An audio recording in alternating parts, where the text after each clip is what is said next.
നമസ്കാരം, പുതിയ വീഡിയോയിലേക്ക് സ്വാഗതം. ഇന്ന് നമുക്കൊരു നല്ല മുട്ട ദോശ തയ്യാറാക്കാം.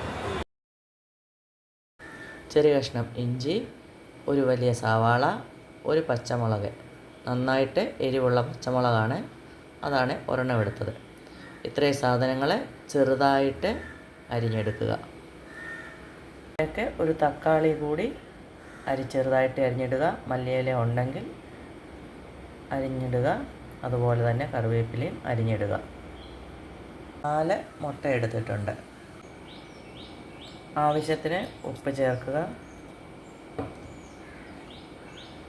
അല്പം മഞ്ഞൾപ്പൊടി ചേർക്കുക. അല്പം 1/4 സ്പൂൺ കുരുമുളക് പൊടി ചേർക്കുക. എല്ലാം കൂടി നന്നായിട്ട് ഇളക്കുക. ഇത് നന്നായിട്ട് ഇളക്കി സെറ്റാക്കി വെച്ചിട്ടുണ്ട്. തവ ചൂടാക്കാൻ വെക്കുക. തവ ചൂടായെന്ന് അറിയുന്നത് എങ്ങനെയാണ്? കയ്യിൽ ഇച്ചിരി വെള്ളം ഒഴിച്ച് കണ്ടോ, അപ്പോൾ ചൂടായിട്ടുണ്ട്.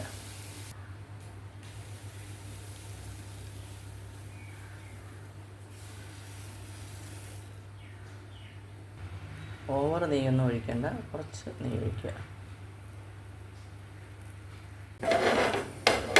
ഞാനിവിടെ തിരിച്ചിട്ടും ദോശയൊന്നും വേവിച്ചിട്ടുണ്ട്. ഇതിലേക്കാണ് മുട്ട ഒഴിക്കുന്നത്. കരിഞ്ഞു പോകാതെ ശ്രദ്ധിക്കണം. മുട്ട വെന്തോന്ന് തോന്നുമ്പം അത്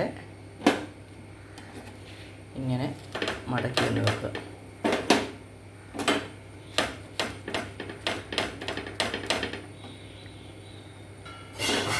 മുട്ട ദോശ റെഡി ആയിട്ടുണ്ട്.